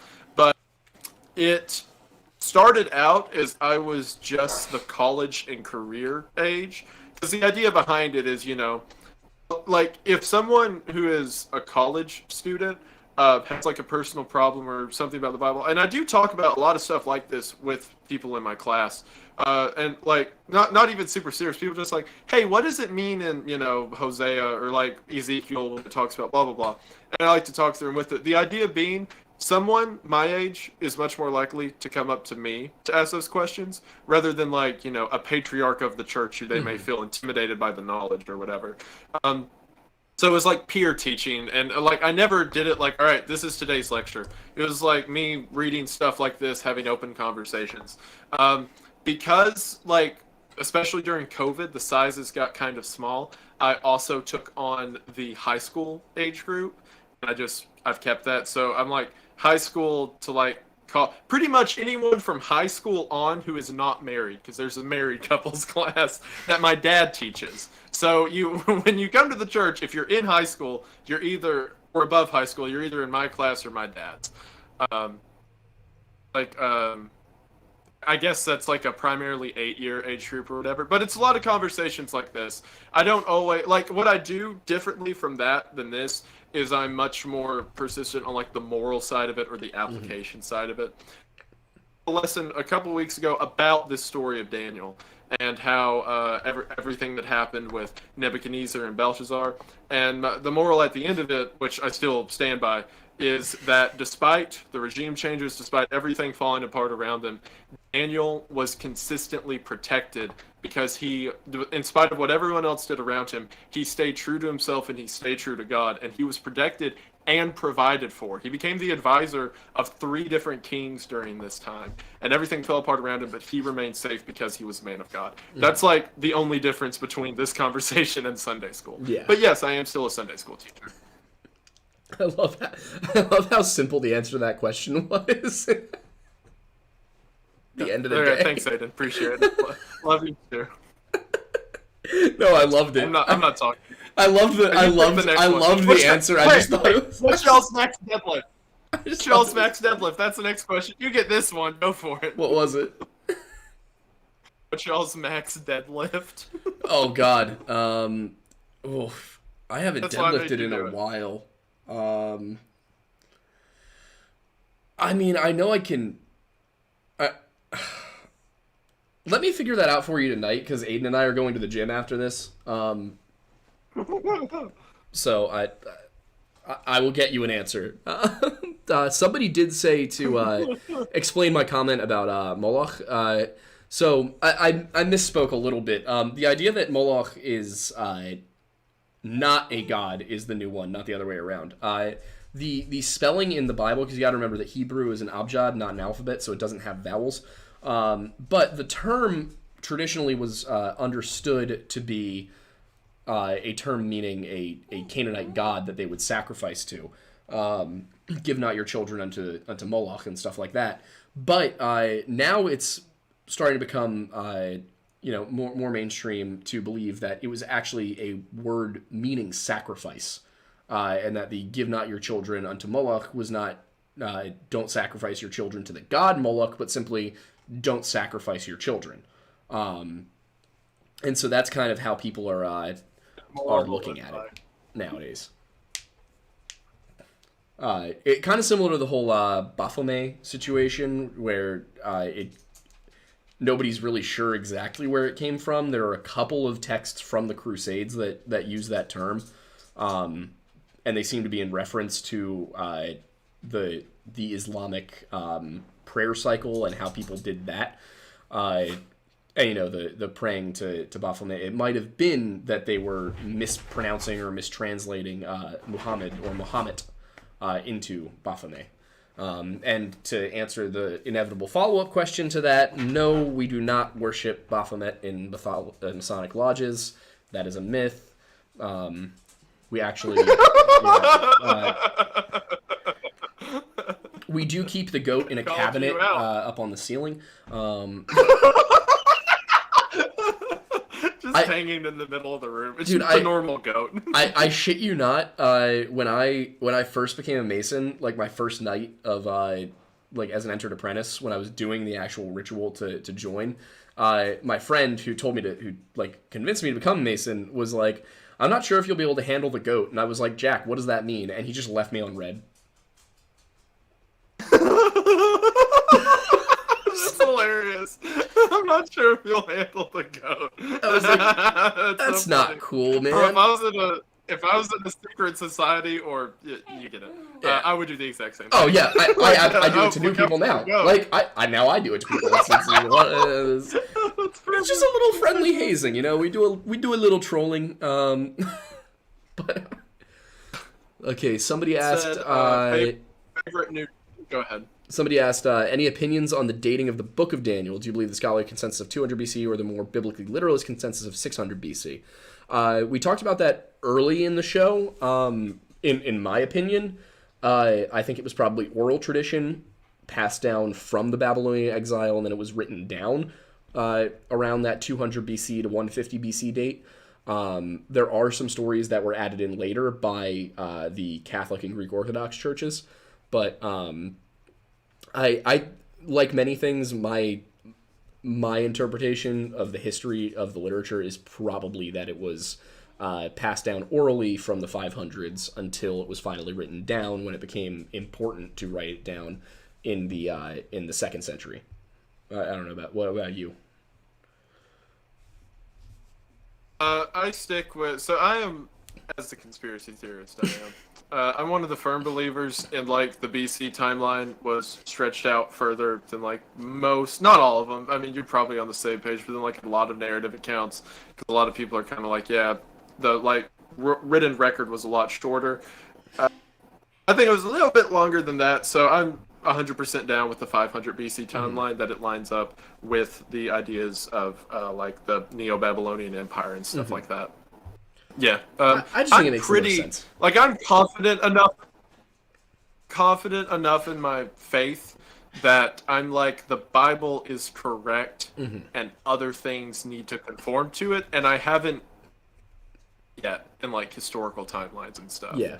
And it is every time there is one, I just research further. I'm like, oh, never mind, that makes sense. Yeah. Yeah. So. Usually, what seems like an inconsistency ends up being answered somewhere else in the book, which is why it's important to read the book in context and not to take verses in and out whenever it's expedient for you to make your point, whether you're a Christian or a non-Christian. Yeah, I think someone else. I was going to say someone else asked the question, favorite New Testament writer, Paul, for one. I'm just curious. I am a big fan of Paul's dedication and how much important stuff he wrote down, but I really like the way John writes. I like John's style and his attitude. I like John as well, but Paul like makes me cry. Like every time I no joke, every time I read like his letters to Timothy, where he says like bring me the writers, but especially the parchments. Or when he tells Timothy, he's like my dear son, and it kills me. Yeah, what kills me more than anything is whenever he's talking at the end of Philippians, he's like, and what if I die? What if I'm destroyed? What if this life ends up killing me? Then I have fought the good fight. I have finished my course. I have kept the faith. Every time, man. So like the way he talks with some of the language about it absolutely kills me. Yeah. And my favorite parts of it is like the degree in which he recognizes his own salvation and the importance of it. Because Paul was a serial killer. He murdered Christians for a job. There's like those brief moments in his writing just to like Timothy. Drop that on people. He was. He would. I know, he but you would burn churches and hang Christians. Oh, they don't know. Okay, so yeah, for context, Paul was a serial killer. There, are we done? But Paul was a. Continue. Get it out of your system. Oh, I'm good. I do have to quiet Archie down really quick, so give me a second. Can continue to talk. That's fine. So, what I was saying is, Paul was a serial killer. His job was, he was hired by the Roman government to find underground churches, which were the churches that were following Jesus at the time, and to kill them. He would burn churches, he would kill people's family and hang them up outside of the city.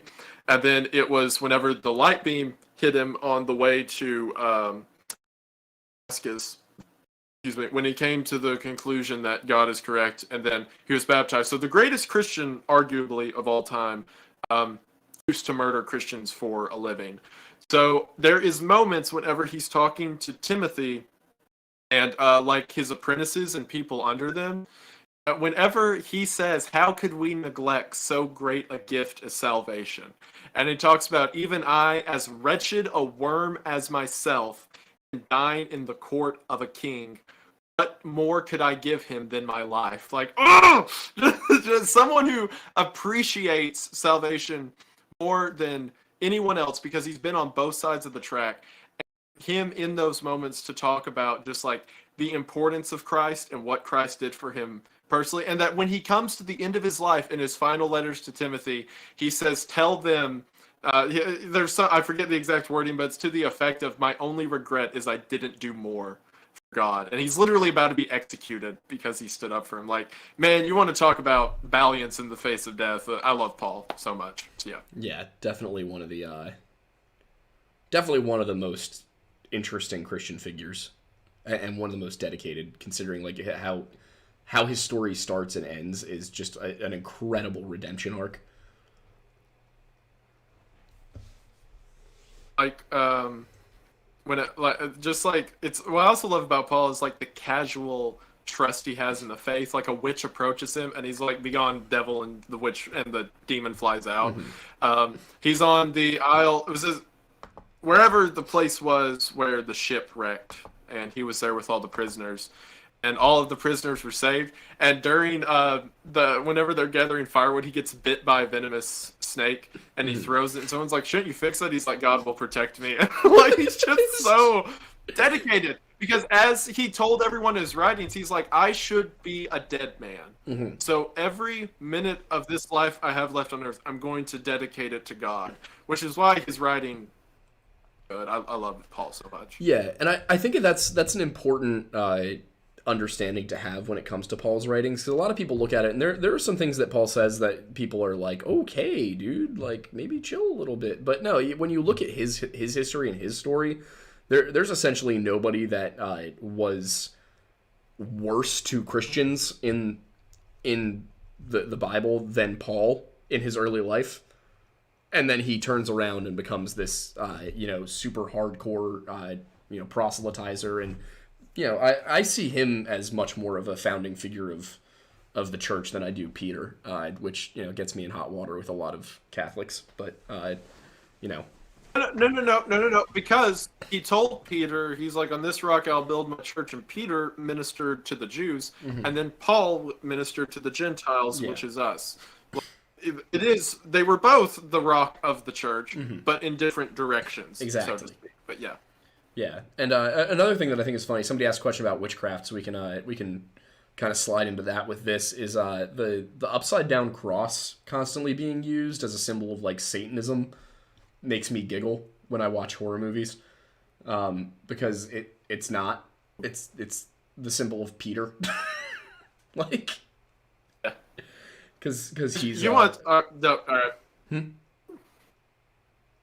I was gonna say, don't get me started on Peter. I love that guy so much too. Like, man, I'm sure we can do an episode on each of the apostles. Man, it would kill me. But real quick, Peter, the reason the upside down cross is his symbol is because when he was arrested and to execute him, they asked him, plead your case, and he said, I only ask that I be crucified upside down because I don't deserve to die the way Christ died. Man, I'm gonna get fired up here to say Man, I mean, they're all just like, even if you just read the Bible as like a storybook, good God, the characters are all incredible. Like, it is an incredible story. Even if you don't believe a word of it ever happened, it is such a good story, and that's why I think everybody should read it. But obviously, I prefer if people read it with an open mind to understand, that this could be the word of God. Just a suggestion. But like, that's why like, it's not only an incredible story and so many amazing things happen, but to me, who is a believer of it, this is like my forefather, so to speak, the foundation of the beliefs I have today. Yeah. So to read about Peter and Paul like facing death and saying, I regret I didn't do more, man, Like, who am I to talk? Ah, it gets me. Ah, it's Yeah, okay. they're just such inspirational human figures. But yeah, the question was, what do you think about people who are Christian but practice witchcraft? Which I don't think you really can. Your face. Your face. That look. Because I mean, it's pretty clear that you're not supposed to, right? I think, well, so there's different degrees of witchcraft in the modern language. There's a bunch of people who like their crystals and Yeah, stuff like that, and like they like the energy. That's I that's don't fine. think that I understand that a gateway drug, but in other cases it's not. However, true Didn't witchcraft, you know, which kids? is summoning the dark Quartz is a gateway a drug to gateway sacrificing your drug. child to Satan. Like, But yeah, like a true witchcraft, like dark spirits and trying to like possess people or like have people be possessed and wicked spirits and all that. Yeah, that's pretty at odds with Christian ideas. Um, like spiritualism, whatever. Not my thing. I'm not gonna touch it, but I'm also not gonna stand on a high horse and be like, haha, no, you can't. yeah, exactly. Like burning incense or whatever. Yeah, But I will stand on my soapbox and tell you don't sacrifice animals to Baphomet.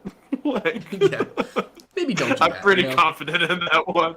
Yeah. Maybe don't. Just a thought. Bad idea. It's a better idea if you don't. So we've also got somebody, Gamer Epico, just asked Wendigoon, what are your opinions on the problem of evil and other arguments like it? Wow, that's a what? On evil? I guess I'd have to ask Oh, what is meant by the problem of evil. like the concept of evil? Like why do bad things happen? I'm This not was sure. okay with child sacrifice. There's a we're gonna need clarification on the question, I think. Is there any more questions while we're getting clarification on that? Let me scroll through.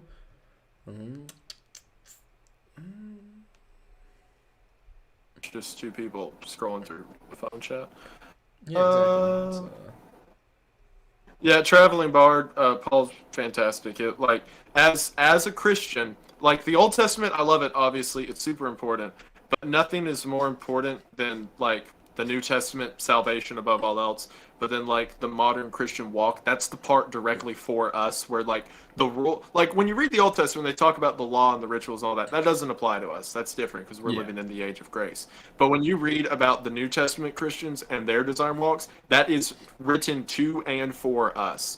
So if you ever need fired up, there's an entire several books of the Bible that were made for you, and it gets me going. So yeah, Paul is the most prevalent in my mind. Like if I ever need to pick me up, that's the pick me up. Traveling Bard also did ask, how would you balance the theory of evolution and the idea of Adam and Eve being the first humans? That's a good one. That's a deep one. I'm pretty absolutist with creationism, I'd say. I'm not an idiot. Like I'm also a biology major. Like I also understand concepts of like specific evolution and like diverging branches over time and stuff like that. But I'm pretty confident in God made the animals. He made Adam and Eve in the garden, and then things like obviously. But what was the experiment Darwin did? Two finches, different islands, developed different beaks because of natural selection. Like, yeah, that's just common sense. But like, thing was divinely made. Yeah. Came off of like source ancestors. So yeah. Yeah, I'm in a similar boat. I am not a scientist. So I am in a position where I do feel that in the absence of being able to do the science myself, I do have to look at the evidence that's been presented. I I think that there, and I very recently did try and reconcile the biblical account of the flood with scientific chronology of the Earth being, what is it, 4.3 billion years old. So what I believe personally when I look at it, and this is not in any way to try and discredit anyone else's beliefs, but when I look at it, that first 6 days, I don't see it as 6 days, because if you notice, the first day is before the sun exists. So it can't be a literal day. It can't be a literal 24-hour day. I see it more as a separation of time, where God is kind of configuring everything over what could play out to be over the scale of billions of years. And then when we get to Adam and Eve, that's when he's like perfected it. I think that that is the perfection of mankind, not necessarily his first go at it. But I wonder, because when you look at how God, the whole God works in mysterious ways, mantra that so many Christians have, like, would God just build something in his workshop and then plop it down onto the earth, or would he use natural processes to get you to a certain place? So that's how I reconcile the two, is like maybe reading it as being so literal as like God designed something in heaven and then just it popped onto the earth. Maybe instead of that, he used the natural law. This is something that that really got me thinking was Thomas Paine, the American founding father, because what he said was that science is the practice of understanding God's creation. Natural law is the practice of understanding how God created the rules for the world to work without the obvious appearance of things like magic. So that's my take on it personally. Thomas Paine was a very cool guy. Yeah, he's one of my favorites. This is a fantastic read. Ooh, they want us to talk about Job at some point, which is good. I had to read the book of Job for a European lit course, oddly enough. Really? Yeah, Job, as a Sunday school teacher and someone who's like been in the game a while, so to speak, Job is a tough one, but I wouldn't mind covering it. It's certainly it's dense, it's complicated, and it does not make God look very good. But I think that's important. Someone they clarified on that question, Yes. by the way, about the whole evil thing. It's the question of if God is omnipotent everywhere, how does a good God allow evil? That whole thing. Yeah.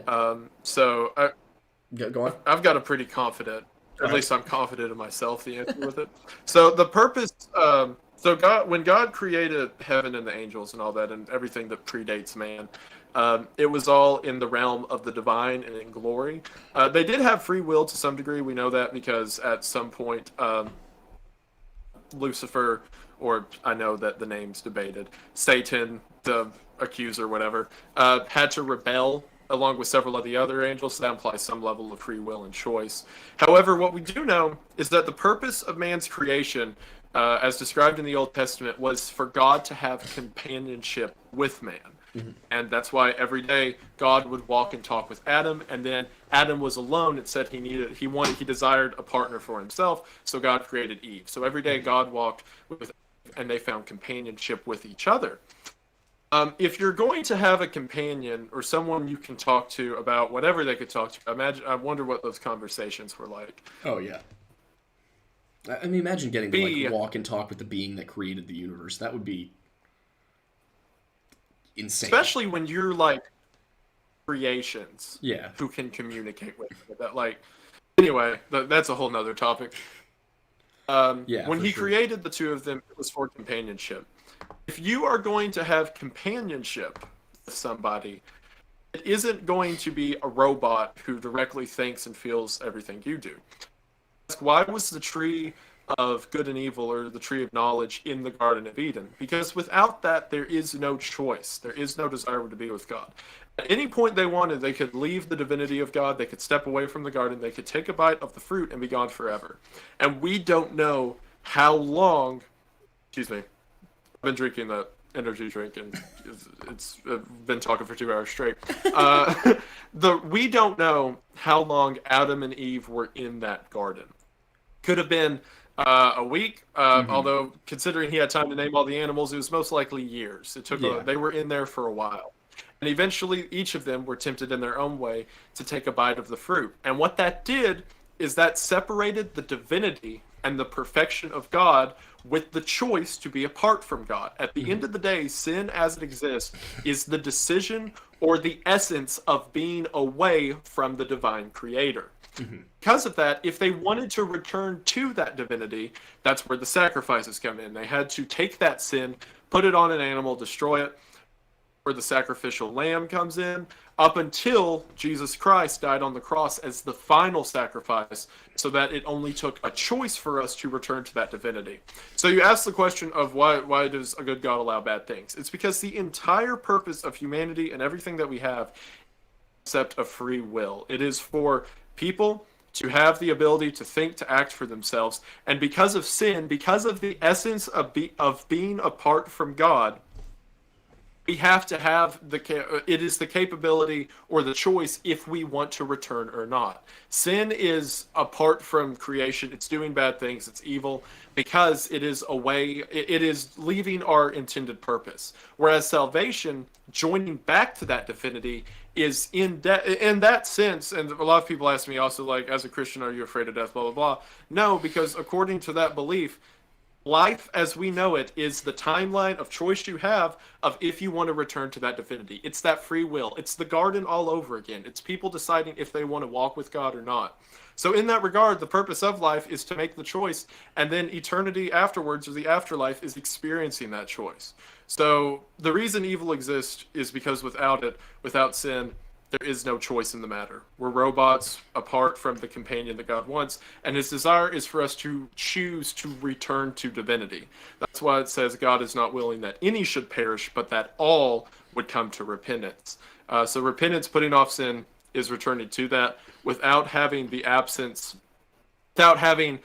choice to be apart from God. There is no choice in returning to him, which defeats the purpose of humanity itself. That was beautiful.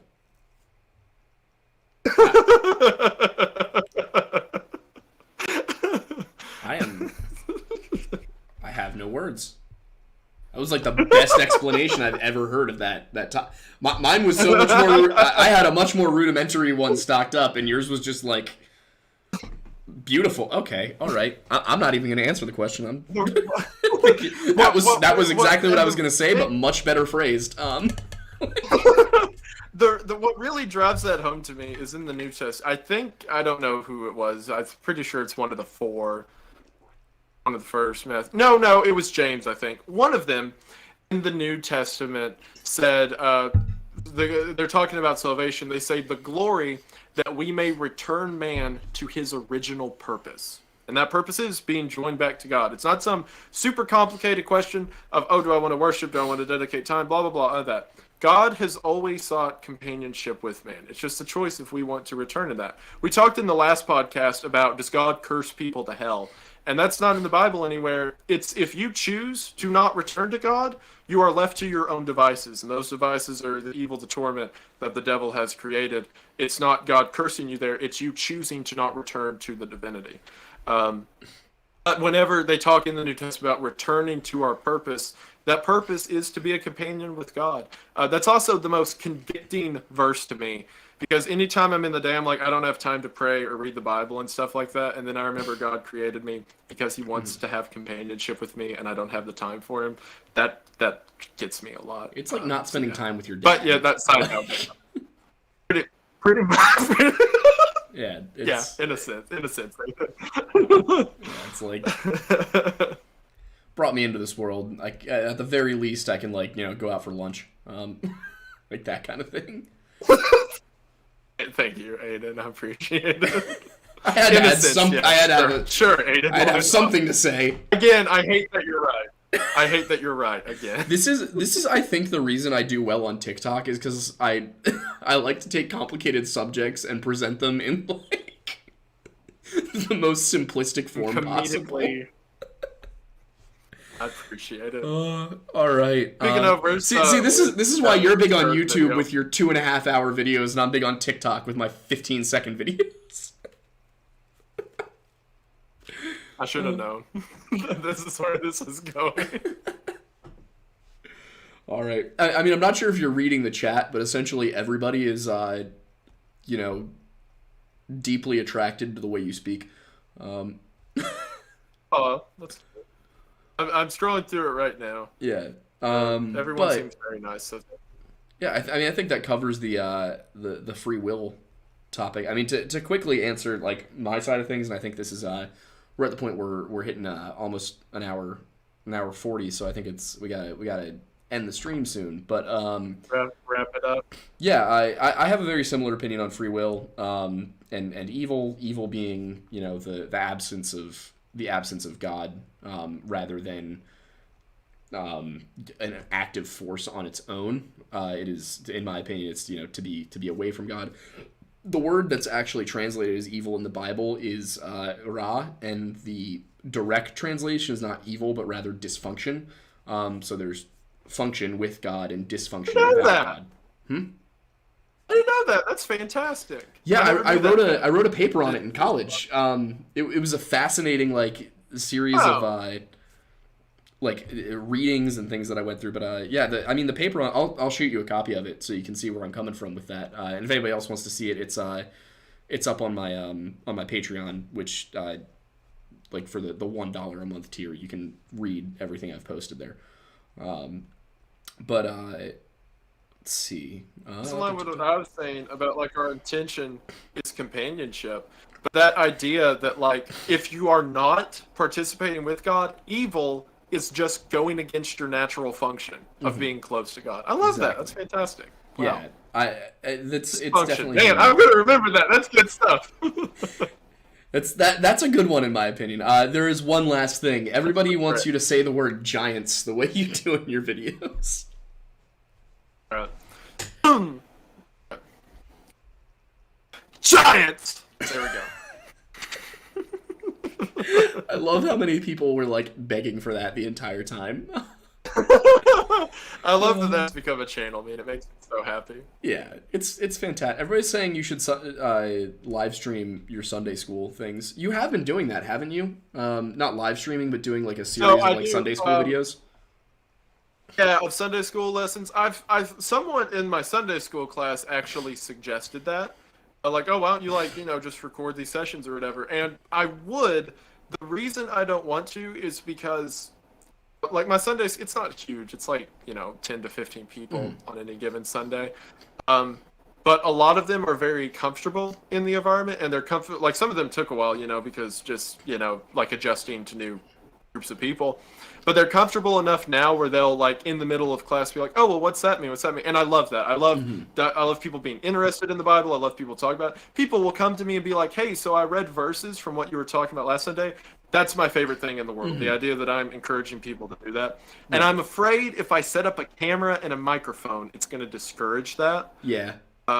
Because that brings it away from being oh, I can talk and do whatever I want. And I always bring donuts to class, and people in before and we'll talk about not even Bible stuff, just random stuff. And I don't want to take away from that atmosphere. So I definitely would, but I got to put the people there first. So. Oh, totally understandable. I mean, hopefully we can kind of bring that to the people with this show as we go through it. I think that's very fun. I'm excited for this. This went great, too. I think. I'm very excited for it. I feel very good about this as an inaugural episode. But it's definitely getting to the point in the night where it's getting a little bit late. We've been on here for a while. I'm tired. I'm sure you're tired. And I still have to go to the gym. Aidan just walked in 20 minutes ago, and he's entertaining the dog. So I've got to go downstairs and get the chat that deadlift record they requested. I'm probably gonna throw it out my back. I will say a couple of people suggested that to clip my speech, quote unquote, and post it. You have full freedom to clip and upload whatever I say. Right. If I say it on the show, you have copyright. I appreciate that. Rights to the I will. You're welcome. I will certainly take a clip of it, and I will send you a copy so you can post it as well. And then we can promote the show a little bit. All right, but yeah, so that's going to be the show for tonight. Thank you everybody who stopped by. It was actually a great turnout. I'm so happy about it. Wendigoon, my guy, you wanna give them all your stuff? I'm sure they all know you, but like just in case. I just want to say to everyone, thank you so much for showing up for the first episode. Did we come up with the title for it yet? I think we're going with the Weird Bible podcast. Bible podcast. Thank you for being here for the inaugural episode of the Weird Bible podcast. I enjoy it. Seems like I enjoy it. I had a great time, and I'm so glad that you turned out. So sincerely, thank you for being here. It means a lot. All right. And where can everybody find you in case they don't know? It's Wendigoon on Twitter. It's Wendigoon8. Everywhere else, it's just Wendigoon. On YouTube, that's really it. Twitter, Twitter and YouTube. But are you still doing catch TikTok? me on those. No, I actually deleted them because I was kind of like, I may use this in the future. And like the current TikToks I had up was me like making fun of Bella Delphine and stuff. I'm like, this is lame. I don't want to do this. So I just like clean slated it. I still have the account. I may do something with it in the future, but we'll see. Yeah, understandable. All right. Well, I guess that is the end of the night. And if you are coming from Wendigoon's side of things and you don't know me, I'm Aidan Mattis. This is my YouTube channel. We do a show Monday nights as well where we talk about the spoopy, the paranormal, and history, and it's kind of a show about everything. If we're being honest, Wendigoon's on fairly often actually as a guest, and then and over on TikTok I'm just the Aidan Mattis. The same with Instagram and Snapchat and everything. So come check me out if you would like to. If not, I understand. I'm kind of an asshole at times. So thank you everybody for stopping by, and we will see you next time.